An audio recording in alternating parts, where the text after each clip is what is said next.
Good afternoon, everyone. I'm happy to be here with you for a few moments to share my presentation about AI and genealogy, promises and problems.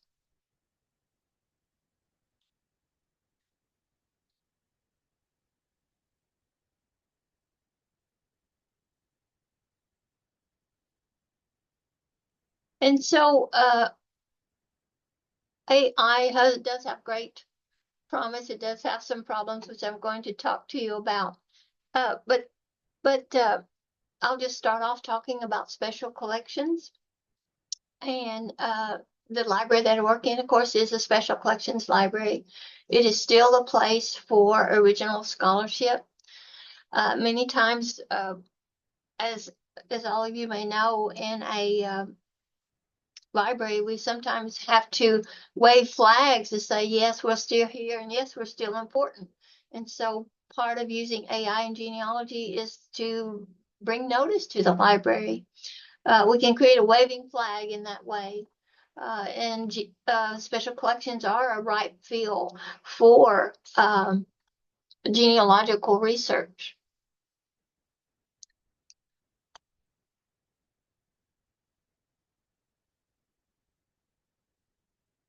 And so I think that we can open doors, of course, to libraries through AI, and we can engage the public through genealogy and family history in many, many ways.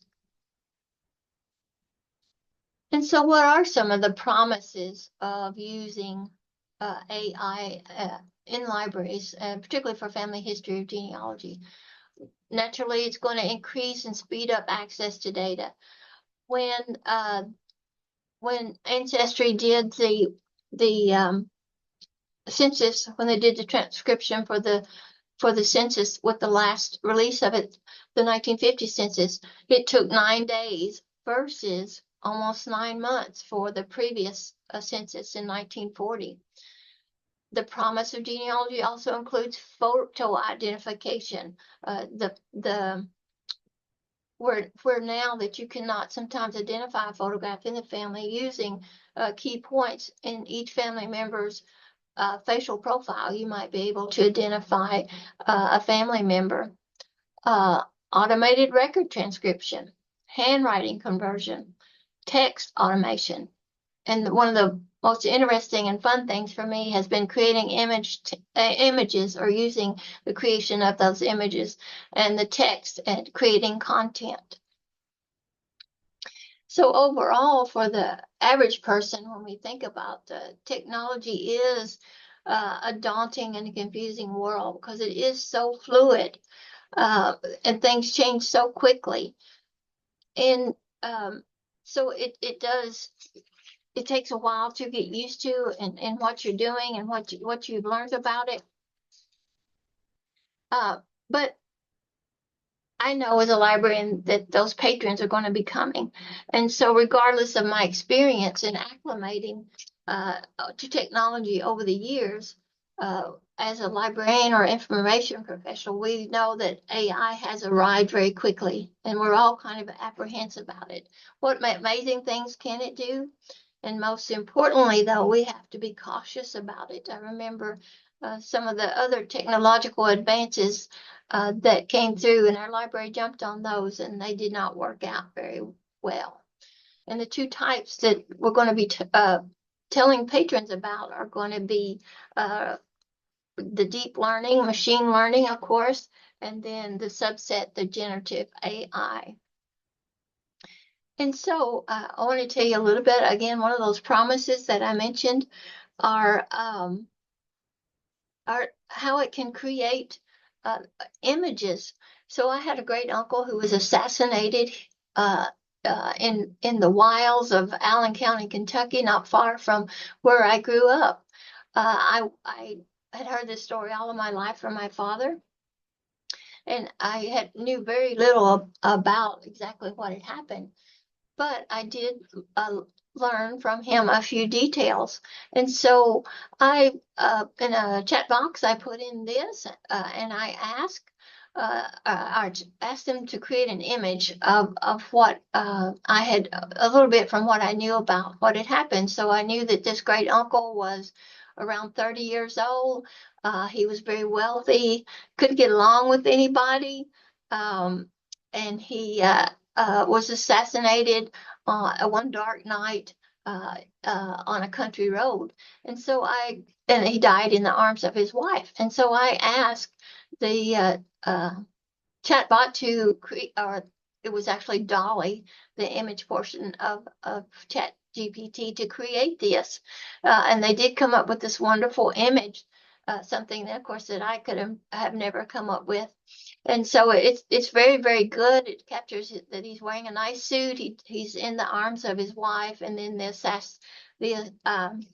the person in the back is the one who killed him. But if you notice, if you look closely at her hand, it's a bit deformed, and so it's not perfect, but it's very, very good.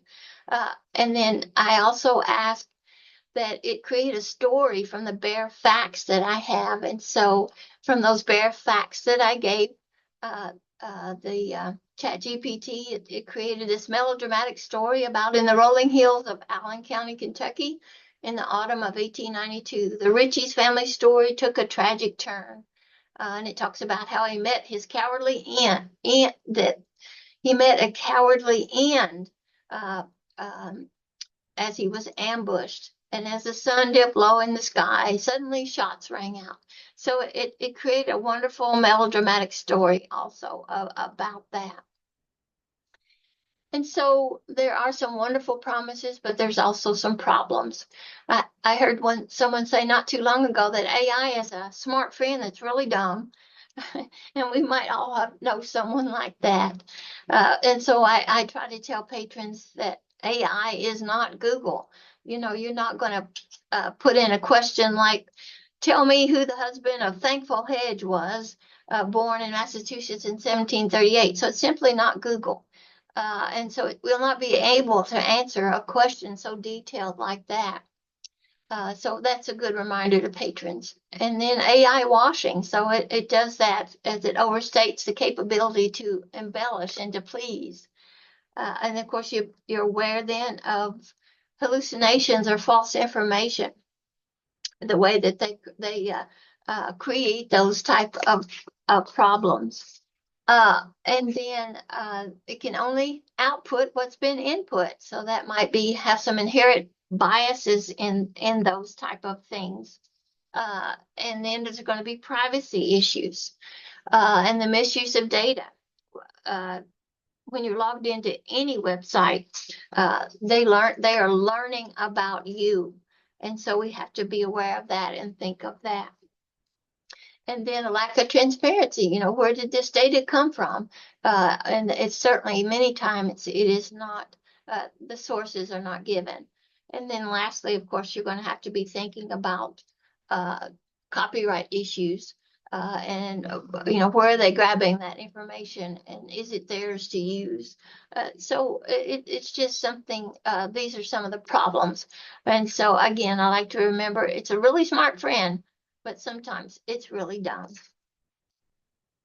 And then I guess I'll close in with this final tip and take away from Mark Cuban, this quote. And sometimes I'm already in dinosaur status, so he just said artificial intelligence, deep learning and machine learning, whatever you're doing, if you don't understand it, you should learn it, because otherwise you're going to be a dinosaur within 3 years. And that was said several years ago. So when I try to think about that for myself, to be prepared to answer questions for patrons and to learn more about it myself. I like to use it, but I need to learn how to use it before I can help others. And librarians, as information professionals, of course, we must make sure that the patron understands that this simply is another tool in the genealogy toolbox. But they are responsible, as all historians, to make sure that the information is sourced and checked for accuracy. And then I think we should all be careful and think of AI sometimes as the old movie. It's indescribable, indestructible, and nothing can stop it. So we all have to be careful about that, and think about how we can uh, make use of it, but uh, make use of it in a right way and warn our patrons of the promises and the problems. And I thank you all so much for your time.